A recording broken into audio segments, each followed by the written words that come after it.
Okay, so I want to tell you about a cool new technology from Oracle. At the same time, it's open source. You can go to GitHub today and go to github.com/Oracle/OracleJET. And this is what we're talking about, open source project from Oracle. If you want to tweet about this, use OracleJET. You can see at OracleJET, if you have any interesting insights or whatever, you can tell the world via OracleJET Twitter handle. And so OracleJET stands for Oracle JavaScript Extension Toolkit. And it's a result of 3 years of research within Oracle, asking the question, does it make sense to use JavaScript in enterprise applications? And for many years, enterprise applications, larger applications in Oracle have been created with ADF and with Apex, and there's a whole bunch of different technologies. But more and more developers want to use JavaScript. And also a problem with ADF and Apex and these other technologies is you have to train new staff to use those things. Well, everyone knows JavaScript. Maybe not advanced JavaScript, but everyone knows JavaScript. When you get a new person in your team, they already know JavaScript. So also within Oracle. So it's partly to make it easy to integrate people, and also it's the standardized way within which Oracle does JavaScript. So because there's different organizations and everyone wants to write applications for the browser, different organizations, some are using Angular, some are using XJS, and some are using this and that. And at some point, it was decided we need to do it in the same way so that when somebody moves from one team to another team, they can use the same skills and the same tools and everything. So this is the way Oracle is doing all its JavaScript work for the desktop browser and for mobile browser. So the first question to ask is, why does Oracle care about the front end at all? Why are organizations in Oracle creating JavaScript applications?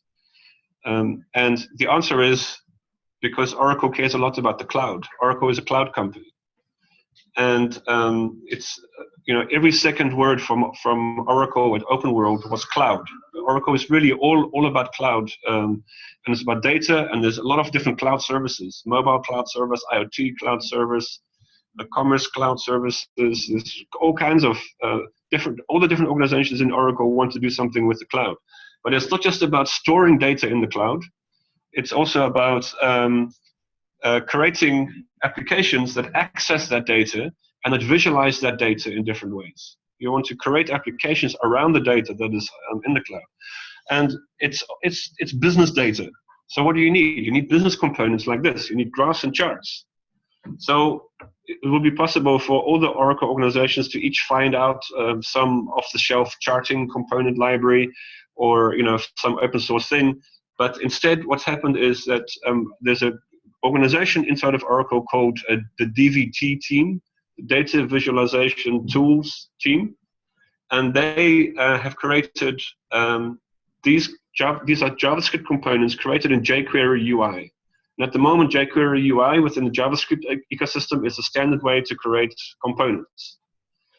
And so this team has created all these charts and graphs, and these are now part of JET.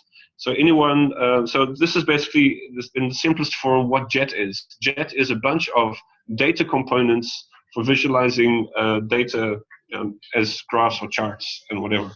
But it's more than that. It's not just graphs and charts. It's also a particular architecture, and it's design patterns that solve enterprise problems. That's what JET is focused on. And within Oracle, it's being used everywhere. Every organization in Oracle that's doing something with the cloud and with applications in the cloud is making use of, or is experimenting with JET at least, or making some prototypes. And there's all kinds of different cloud services going on. And so this application you see here is the Solaris dashboard. So you might think, oh, so what does Solaris have to do with cloud? But Solaris is a system that it has data, and you want to visualize the data, see the state of health of that Solaris system. And also with that, you would like to have graphs and charts and things like that. So it's all kinds of data. It's customer data, it's employee data, it's health insurance data, it's systems data like this, and that's what the focus is. Here's another example. Another team called the Visual Analyzer Data Visualization Cloud Service team. They have an application that looks like this. And again, the Solaris team. And another application within Oracle, all created in the same way, using the same patterns, the same components, the same architecture. It doesn't mean that existing systems, technologies like ADF or Apex are not relevant anymore. It just means that if an organization in Oracle wants to use JavaScript, then this is the way they will do it.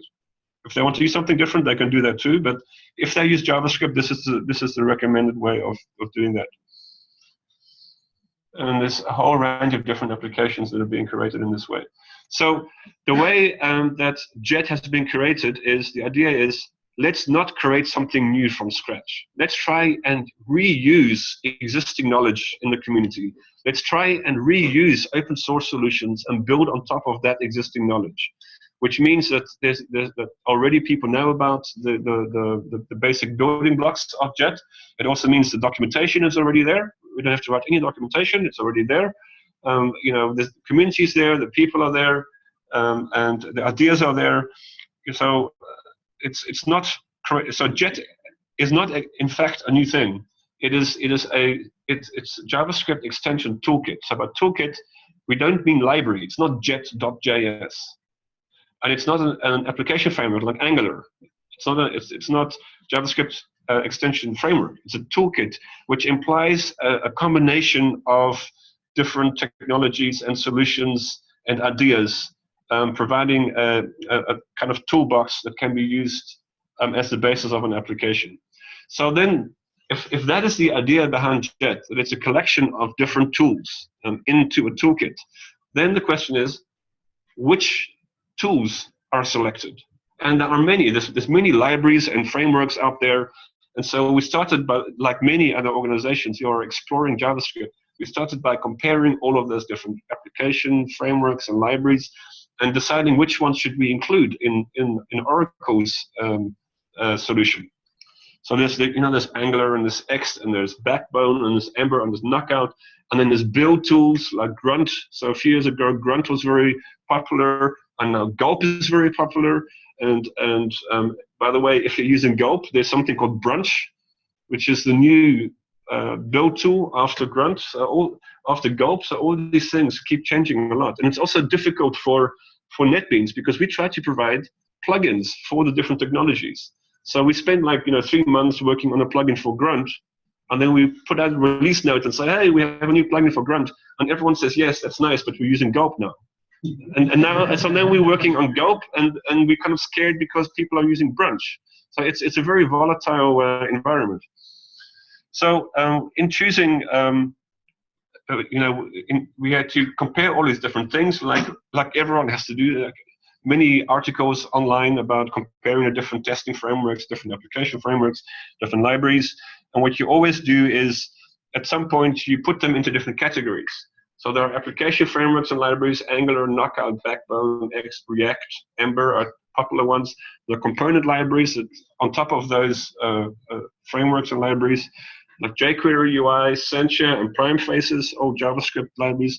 There's different module systems, there's different build systems, there's testing frameworks, and then there's also Yeoman for scaffolding an application on the command line. You can type Yo and Angular, and then you get an Angular application. Node you can write JavaScript on the backend, and Bower, which is kind of like Maven for dependency management. So there's all these different tools and technologies. And of course, it's a very dangerous place. It's an interesting place, but it's a jungle. And people choose particular libraries, and then those libraries disappear, and there's all these different problems.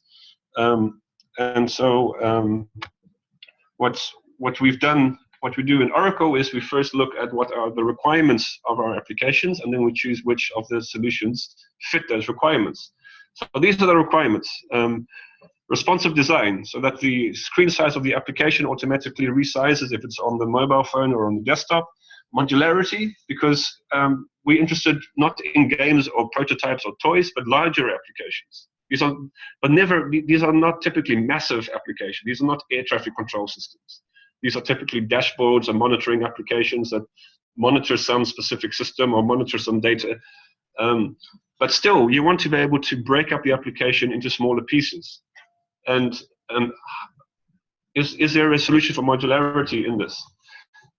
Another requirement is single-page applications. This is what everyone wants to create. A simple, focused application that fits onto a mobile device. You don't have to navigate to different pages, but it's all immediately available. Another one that's very important for Oracle applications is accessibility. There are requirements about keyboard access to the application and screen readers, people with sight problems or hearing problems, that they can access your application. And so this is a very important one. Also, some solutions for internationalization, for security, for performance, where there are standards to conform to them, and documentation and support. So these are kind of the first requirements, and then we look at the libraries and frameworks, and we choose the ones that make sense, that will meet those requirements. So I want to look at two of them, because not just random two, these two have in common that they are very narrowly focused on one thing. And this is very nice for JET, because we want a toolkit of libraries that are very narrowly focused, so that if we're using require for modularity, and we don't like require anymore because it's not being developed anymore or something, then we can take out require and put in a different modularity solution without breaking some other part of the application that has nothing to do with modularity. So we don't want complete stack frameworks that we don't, that you have to use all of it, and then you don't need half of it, but you have to use it anyway because it's all part of the framework. We want very specifically focused solutions.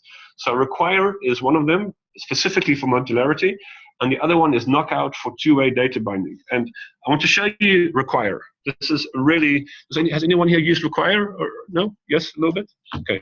So I'll show you the point. The point of require is really easy to understand once you see a simple example. So I'll close these guys. And it's a very typical problem in JavaScript.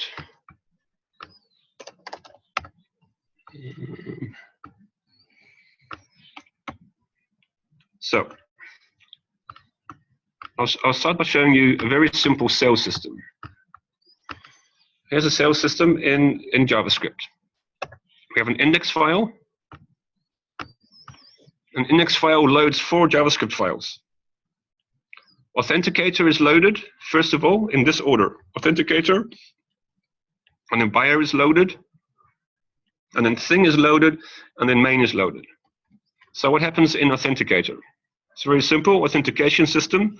A name comes in from somewhere, and if the name is longer than 1, it's authenticated. Okay, it's not a very advanced security system, but it's an example. Then there is there's another JavaScript file that has a function by thing. So a name comes in, and it's verified. And we know our security system, how it works.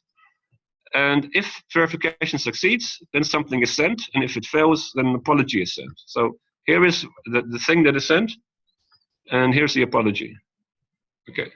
And then we also have a main.js. This is the starting point, where the name enters the system, and then by thing is called, and the name is passed in, and if and then the result is printed out if it succeeds or not, and whether it succeeds depends on the verification and on the buying and whatever. So that's the whole thing, and so nothing will be printed out into the browser. It's all in the console in this small example. So this is actually irrelevant, and let's open the output window. So here you can see it works exactly as we would want. So the person enters the system, and they're trying to buy. I'm going to make this a bit bigger.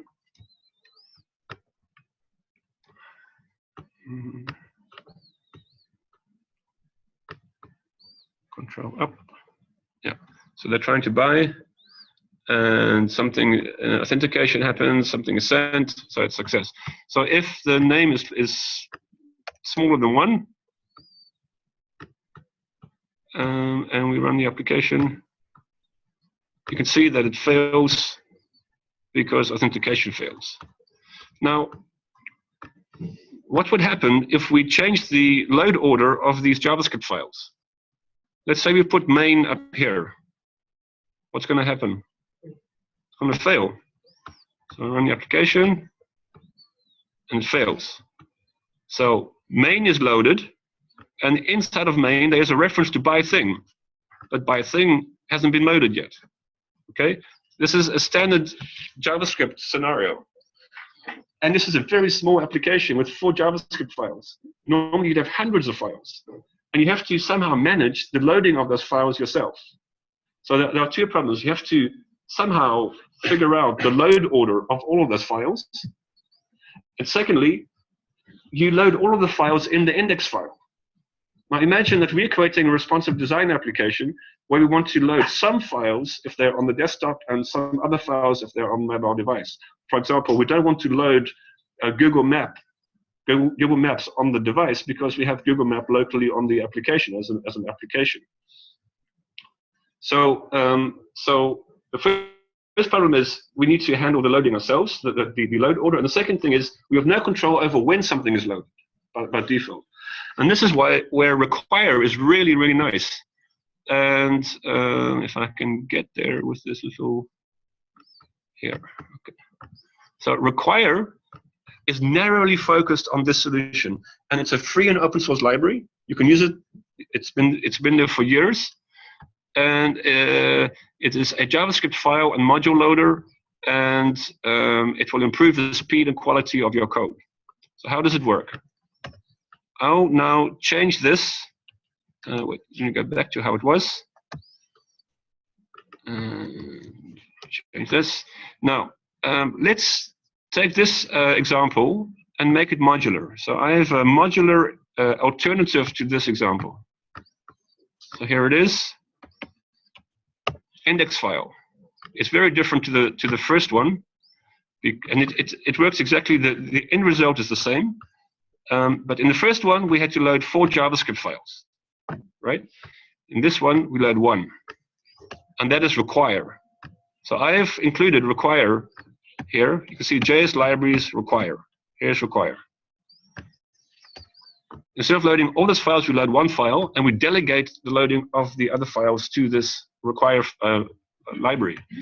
And we use, for that purpose, an attribute called data main. And this data main attribute is specific to require. Require defines this attribute, data main. And here we give an entry point, main.js. You can see here that we have something different. So what we're saying to require is, you are now responsible, require, for loading the JavaScript files. And here is the first one. This is the first one that you will load. And then require.js sees this require block and knows, aha, I need to find buyer.js, and I will load buyer.js. And here we can refer to that in this callback function however we like. I can call it whatever I like, foo or whatever. If I had more here, I could have something like 1, 2, these are all different JavaScript files. Then I would refer to them in the same order here. But the name doesn't have to be the same, but the order has to be the same in which I refer to them. So here's require. This require block is like a public static void main in Java. There is one of these in the whole application. There's one require block in the whole application. However, all the other files are found inside of define blocks. So here's buyer.js, how it is now, and here's how it was. We just had a function, and in the new version of buyer.js, it is inside of a block called a define block. So here's all the code we had before, and it's wrapped in a define block. And we're saying we depending on authenticator and thing, so require, you're responsible for finding those 2. And then we can refer to authenticator and thing. Each JavaScript file in our modular sales system is found within a define block. And in the terminology of require, these are all called modules. With my Java background, this doesn't look like a module to me. It looks like a very small JavaScript file in a define block. But in required terminology, thing is a module, and buyer is a module, and authenticator is a module, and main is the entry point of the application. The benefits are two things. First of all, that we don't have to worry anymore about the load order of the JavaScript files. And secondly, that something is only loaded once we specify that we need it. So authenticator hasn't been loaded yet until we said in buyer that we need authenticator and that we need thing. So this is very nice, because then we can say, then we can load certain files under certain conditions. And we can say, if you're on a mobile device, then we should load the Google map, and if not, then not. So that's the idea of require. It's very simple and very narrowly focused. Now the other one that is very important in the context of JET is called knockout. A knockout is similar to require in that it is focused on one specific thing, which is data binding. And there are many examples. Here's a hello world example. And you can see we have a first name and a last name in the view. And I'm just going to show you this in code. So here is hello knockout. We have a view. Here is our HTML. Looks exactly as you would expect. Let's run the application so you can see what the point of this application is. So we have a first name, John, and the last name, Smith. Not very exciting, but what is happening behind the scenes is that Knockout is connecting business logic to HTML for us. So here's the HTML. There is, again, a special attribute. We had data main in require, and in Knockout we have an attribute called data bind. You can see here a data bind attribute, and what it does is it binds the text input attribute of the input element to a property called first name, and here data bind binds the text input attribute of the input element to a last name attribute, and here the data bind binds the text attribute of the span element to a full name property, and these are defined inside of a JavaScript file. So here is first name, last name. In Java, you would say, you would create getters and setters, but in Knockout, we just say, Knockout, you observe the first name, you observe the last name, and you compute the full name whenever the first name and the last name change.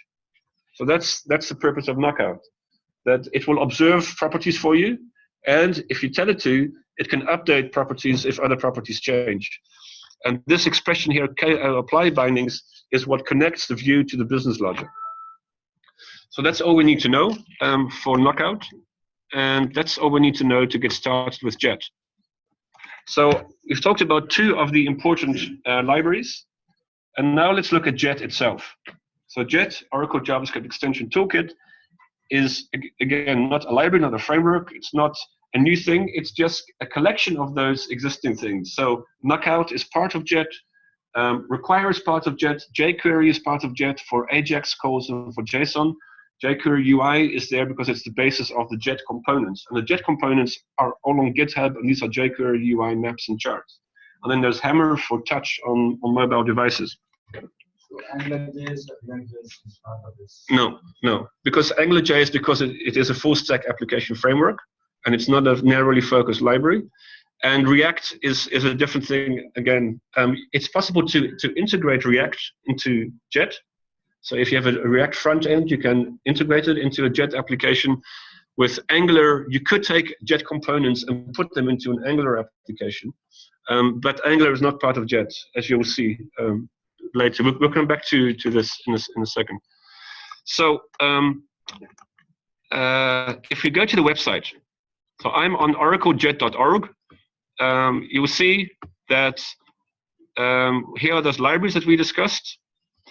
And if you click on Get Started, you will see this page, which tells you about the Yeoman generator. So you can type Yo OracleJET and a project name, and then it will create a whole project for you as a starting point. There's also, if you're on this page, try demo, and then you'll be on this page. And here you see the reference implementation of JET. So here's a sales application or an employee application employee application that shows we can drill down into each of the employees and see the compensation and whatever. You can see here the charts and the components that are part of JET. If we make this smaller, look what happens to this menu at the top. So now this is how it will look on the mobile device, like this. You can see this sidebar like you would have on mobile devices, and you can see that the menu bar has disappeared along the top. And when the screen size enlarges, you can see it goes small again. Everything here is within the index HTML page, so it's a single page application, and so there's a routing capability built into this as well. So that's the and all the source code for this is available as well, so you can look at the source code and use this as a starting point of your own application too. If you click on Use Cookbook, you will find yourself on this page, and this lists all of the components that are part of JET, and the design patterns, and validation is built in, and all kinds of different things. If you click on Data Visualizations, you will be on this page, and here you can see there's charts and graphs again. However, these are not just pictures. So I've clicked on Dial Gauge, and then this page opens up, and I can see in this page the code that I will need in my application to create that component. And you can see here there's the HTML side. So here's the HTML, here's the view, and here's the business logic. And immediately we can see a require block. So we know we already know what this is. This is the entry point of a require application. You can see here that these are the required components. So once we're copying and pasting into our own application, we know that we need to have the gauge included, for example. So here's the business logic, and here is the view. However, this is a bit like JS Fiddle. So right now, it is set to 50. So now we can tweak this code. So you can say, okay, so maybe I don't want to have 50, I want to have 20. I can say apply changes, and it is applied live into the page. So you can tweak the code, and once you're happy with the code, you can copy and paste it into your application. So I'm going to do that now. I'm going to create a new JET application. So you can do that via Yeoman. You can do that by downloading a zip file and opening it into any IDE or editor that you want. You're not bound to any IDE or editor, but there is a very nice plugin for NetBeans. So NetBeans is the official tool for JET. In the same way as JDeveloper is Oracle's tool for ADF, NetBeans is the official tool for JET. You don't have to use NetBeans. Just get a zip file that contains the starting point, and you can open it anywhere. But NetBeans integration is really nice. So you can see here, I have here HTML5 JavaScript. I can see here OracleJET base distribution. And that's a nice starting point. And there's also some examples. These are more full-blown examples. JET quick start basic and component interaction example. I have all of this because I have NetBeans 8.1. And I've installed a plugin called OracleJET Support. So it's free, and you can get it from the plugin manager. I've installed this. And now I will create my JET application. So let's see if my connectivity is okay, because it goes online. So I'll call this Hyderabad Hello World. And click finish. So now you can see it's downloading the archive. It's going online to find that zip file, and after it gets that zip file, it will unzip it, and in unzipping it, what is inside of it is require and jQuery, and all of these libraries are all unzipped parts of this structure. Except that it's while it downloads. What's the difference between this OracleJET plugin and the Smart Tools for OracleJET? That's an old thing. It's in the latest version of the OracleJET plugin that Smart Tools for OracleJET has been integrated into it. So I've removed it from the plugin manager. You don't need Smart Tools for OracleJET anymore. Wait, but it doesn't matter. I have the zip file downloaded, so I will just. So I have that zip file here, so I'm just going to use it as the starting point. And so you can use this, or if you have the zip file, you can go next, and you can say hello Hyderabad, and then next, and then you select the template, and this is the zip file. And now NetBeans will unzip it and get all those libraries and put them into the project. So in that tutorial, you will not see smart tools for OracleJET anymore. It's been removed from everywhere. Not everywhere. It's in NetBeans plugin report. No, it's not there. I just downloaded it. It's today. You should refresh it. Something's strange there. Because you shouldn't find it anymore. There, I think you download it through browser. Then you can find it. Yeah. Okay. So here it is. I have all the libraries that are part of JET. So here is the jQuery code. Here is the require code. And now I'll get started. We have an index file. And we also have in this OJ folder a template to get started creating the application. So we look in this template, and this, if you know require, is a standard way that require finds the libraries that you refer to. So so I'm now in this OJ folder, and there is here main template, and I'm gonna copy this and paste this into this JS folder here. I'll call it main. And this will be the entry point for require. So we're going to register require inside of our index file, and we're going to say that the data main attribute we're going to assign to this file. And here you can see a require block. So if there's always only one of these in a JET application, like in a require application, it is the public static void main of your application. And here is where you will you could put all of your business logic in here. But in a way, it doesn't make sense because JET is modular, and the idea is that you'll have multiple different modules with a view and a business logic, and that you load those modules when you need them. So what we'll do here is we'll create a knockout view model. So I just typed VM and I press tab. So this is a document ready from jQuery, and when the application is loaded, the apply bindings will be done, which sets up the application. And here we can do some configuration if you like, and override some settings and things like that.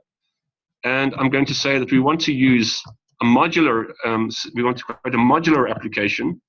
So I'm going to put here OJ module, which must be after the first three, because you can see this callback function. So OJ is OJ core, KO is knockout, the dollar is jQuery. So if you put OJ module earlier, then it will be taken as the KO or the dollar. We have here OJ module, which means that we can refer to a module in our code. So I'm going to go in here and say we're going to data bind the OJ module. So we're going to load a module here, which doesn't exist yet. OJ module, and the name that we will specify is home. So what this does is, because we have included OJ module, so we have said we want to use OJ module. Because we've done that, and because we have done this, what will happen when the application is loaded is that OJ module will look in a specific folder for a file called home.js, and it will look in another folder for a file called home.html. So I'm going to create a new module, empty JET module called home, and automatically it will be created in the correct folder. So view models is a convention over configuration folder in a JET application, and views is a convention over configuration folder. These are magical folders. They have to be named like this, and they have to be found there. And because they are there, home.js and home.html will be found. And so we'll say hello from home here. And the final thing we need to do is we need to actually use require. So we haven't done that yet. I'm going to copy and paste require. And I'm going to say that the data main is JS and then main. And now everything is done. So let's run the application, and we'll come back to it and look at it again, but I'll run it. And here's my message, hello from home. So it doesn't look like a big deal, but it's a starting point of a modular application where we have our first module here. So now let's say we make another module. So this will be the header. Okay, so we have a header, and we create another module, and this is called footer. So now we have 3 modules. Okay, so Footer, the view might be very simple like this for the moment. Very simple footer. And our header, let's see what our header looks like. Awesome application. And then we go into the index. And now we want to load those two. So now we load header. And we will load footer. And we look in the page, and there it is. So probably the home should not be H1, but something like P. So here's the start of an application that is very small, but already has a nice structure. So you know where the footer is, and you know where the header is, you know where the home is. If you give this to some other colleague, they'll go to view models, because this is the folder where all the JavaScript files found, and they'll go to views, they'll find all the HTML there. So let's add some real content. So we have our dial gauge.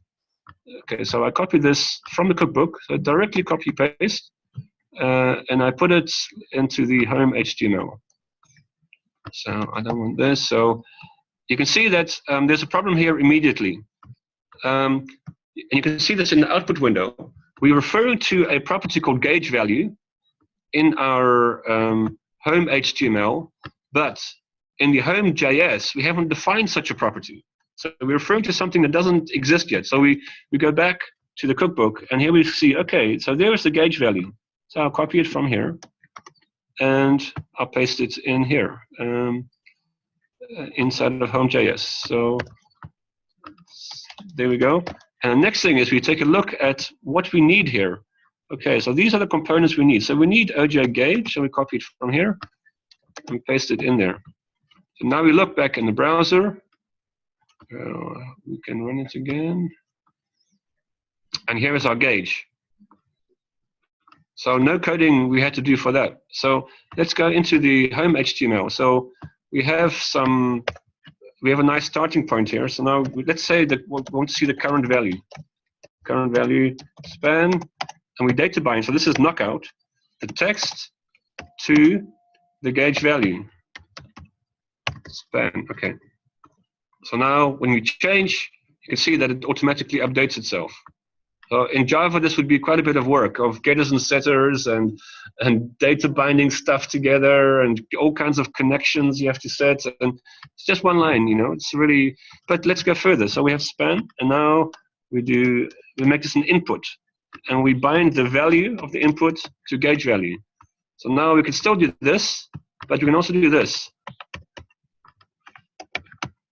So this is the two-way data binding of knockout. Okay, so that's a very small example, but look at all the different graphs that are there. Another one is this. This is one of the new ones. Is called, so you can create a tag cloud in the same way. So this picto chart. 7 out of 10 college students have sleep problems is the statement here. But here is a small chart that visualizes this, and that you might want in some applications. And again, we can tweak this. You can see it's a picture of this statement. So we can see column count is 5. We could change this to 2. You can see that this is now 2, and we can tweak things the way we want it. So we can also copy and paste this. So all these charts you can integrate in the same way. So let's take this. We put this into the footer. So here's the footer HTML. And so now we go into this side, and we have to be careful because it's a require block. In the beginning, it's tricky because the assumption is that this is the entry point of the application, but in reality, we're working within a module, within a define block. So we don't want to copy and paste everything. We want to look at it carefully and say, okay, we need the picto chart, and we paste this there, and we can take this picto stuff, and you can put that there. And then we look in the application again, so you can get it back there. Okay, so something is not loading. So it's footer and HTML. Well, anyway, so this is kind of the idea of This is correct. What more do we need? Picture chart.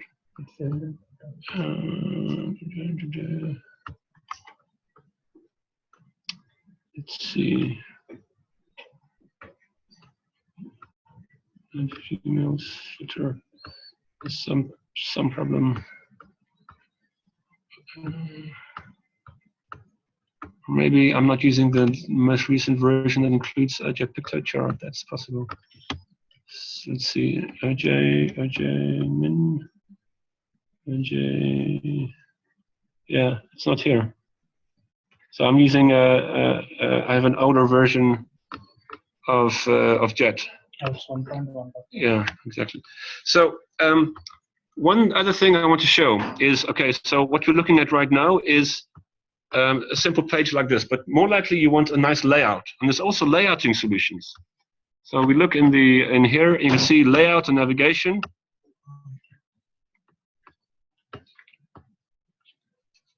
And there's also different style sheets, and there's heaps of different things that you can do.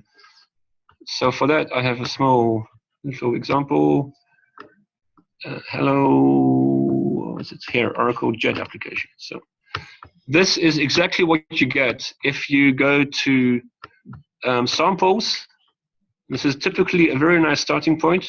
Samples, HTML5, JavaScript, and here you can see OracleJET Quick Start Basic. So if you choose this template, you will get this. And when you run it, you have a nice layout for your application. A perfect starting point. It's got different tabs. And when you make it smaller, look what happens to the menu. And you have this side pop-up thing for mobile devices. And it's a single page application. It's got navigation on the left, some footer thing at the bottom. And here you can put any content you want. You can put all those different charts and graphs and whatever in there. And it's completely ready to be used. So many organizations in Oracle are using this template as a starting point, and then just putting the graphs and the charts in there, and they're connecting via JSON and whatever. So how would that work? Let's say that we wanted to connect to a backend. So all this is front-end stuff. So now you're wondering, how do we connect to some real data? I've installed in here a plugin called, let's see if it's installed, Knockout Client Generators. This is on the plugin portal. I have also, inside of NetBeans, got this customer app that I talked about in the beginning of today, this Maven application, and it's deployed. So it's running. So now what I can do here is I can say, okay, right click on this, go to new, and this time I will say, okay, do I have it activated or not? Let's see. Generators. Knockout client generators. Activates. Okay. Okay. So because I have this installed now, I can do something really cool. I can say I want a RESTful JET module, and also there's a chart JET module that I'm working on, where you'll be able to select a chart, load in your data, specify what chart you want, and it will generate all that chart. So here's different kinds of charts that you'll be able to select. It's not complete yet, but this one is ready. RESTful JET module, and you point to a RESTful resource. So I think there's also opportunities here for some more code generation and stuff like that. Another inspiring area. So I'll call this customers, like modeling all of this stuff, and then generating from a model a JET app, something. So you can see here this customers HTML and this customers JS. So what is customers JS? This is standard jQuery. You use get.json. If you know jQuery, you use get.json to get some REST resource, and that wizard has parsed that resource, and these are all the columns, and we've created a data source here, and on the view, this data source. So these are in the code completion. What we see here is the components that are available, But also, if I change this to a different component and I call it code completion, I only see the properties that apply to that component. So now I'm using OJ button. So in the properties here, these are the properties from OJ button. If I switch this to OJ, table, and I look in the code completion here, these are the properties of OJ table. So here's the data source, and now we can include this inside of, let's forget about all this footer stuff that we just added. And okay, footer, we don't need this. And we don't need this. Just want a simple footer like that. And also, we don't want to load the OJ picture chart. That's the problem here. Next, we have this customers that's ready to be used. So let's include customers in the index. So this home and this customers.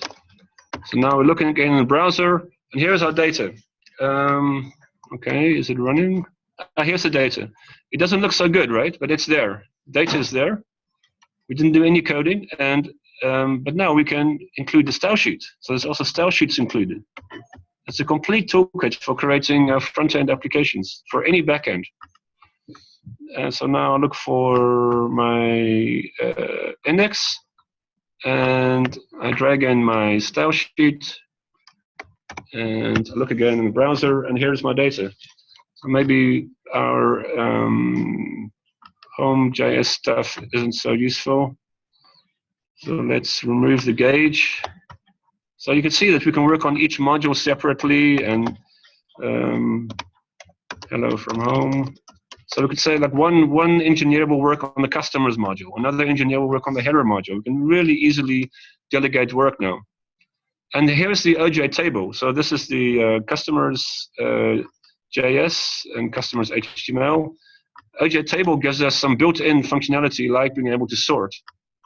So it's not just a J table. It's got all kinds of features that we can immediately use.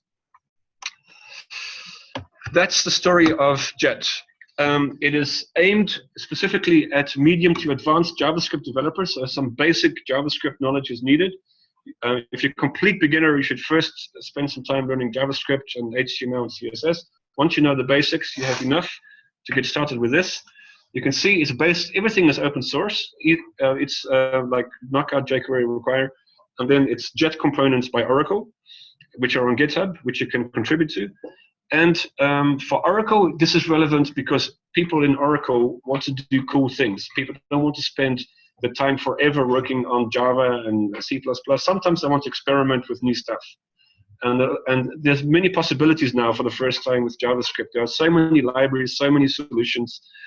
It's an interesting place to be, and it's also more attractive if you're a new employee that you can work on JavaScript. You don't have to spend 6 months learning ADF or something, that you can immediately begin working on this stuff, and that you have access via JavaScript to the browser on the phone and on the desktop, because JavaScript is the native language of the browser.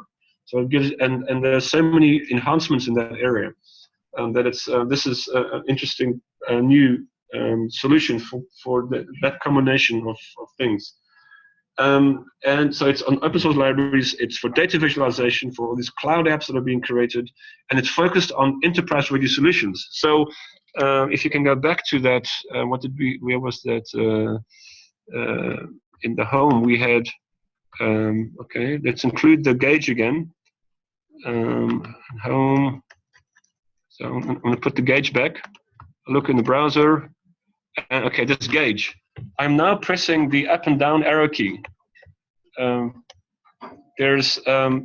I mentioned this accessibility stuff. So all these components you can access not only via the keyboard, and not only via the mouse, but also via the keyboard and screen readers. And that's the point, so that Oracle organizations don't have to think about these kinds of things, but it's built into all the components.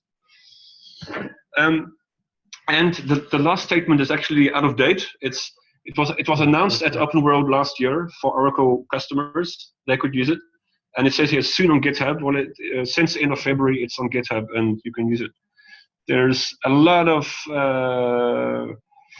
different standards in the JavaScript world as well, basic ideas and standards in accessibility, in internationalization, and two-way data binding is more or less a standard, and we have it via Knockout. And as far as those exist, we try to follow them. We are also interested, of course, in web components and in Polymer. That's the kind of trend. People are doing web components in Polymer. Once that is stable, we will use it. But we want to only use something once it's stable. At least Knockout is stable, Require is stable, Grunt is stable. So we use Grunt. We don't use Gulp. We don't use the newest thing. We use the most stable thing. At least those solutions exist and don't break tomorrow. And so these are if there are 5 things that you will remember, it is this about JET. It is for medium developers. It's open source.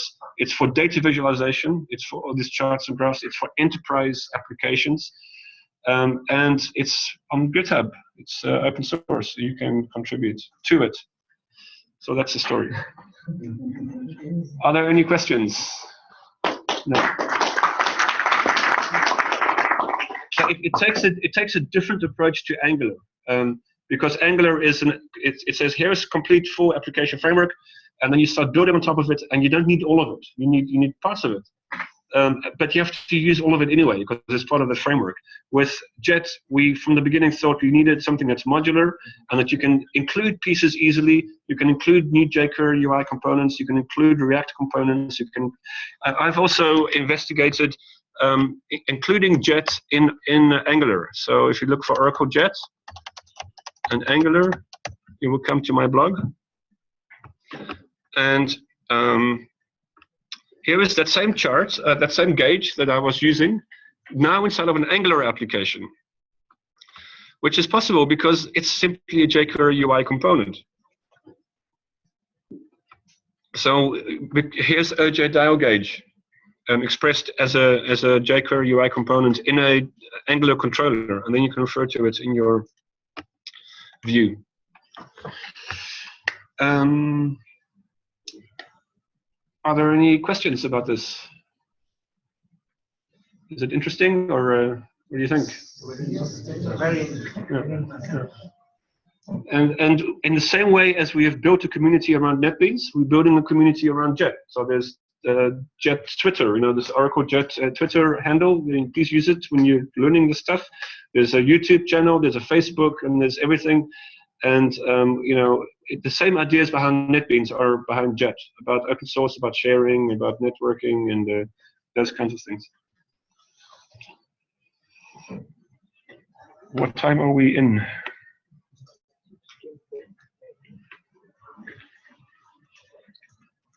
Any comments or questions or? Stack of libraries to be loaded to work in a JET application. This whole stack of libraries. A library is only loaded if you use it in the application. Yeah. For mobile applications, will it not be overhead? What would it consume? No, because something is only loaded if you use it in the application. So that's the nice thing about Require.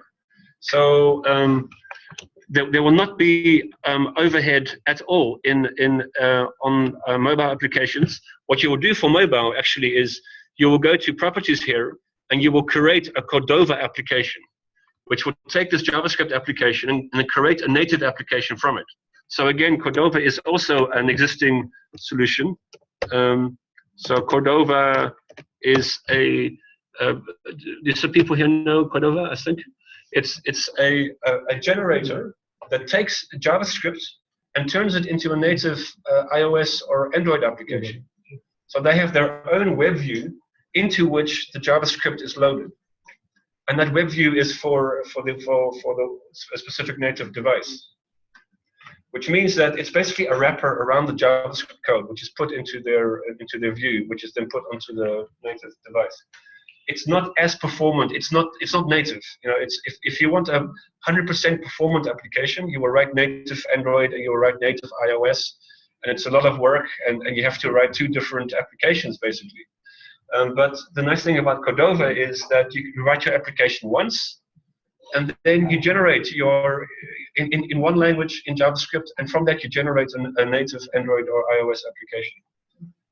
It's not as performant as a native application, but most applications don't need to be extremely performant. So long as if you click something, it takes 1 second. It doesn't matter if it's 1 second or 2 seconds, or the difference is very small. But so this Cordova is the solution for getting this application onto a mobile device.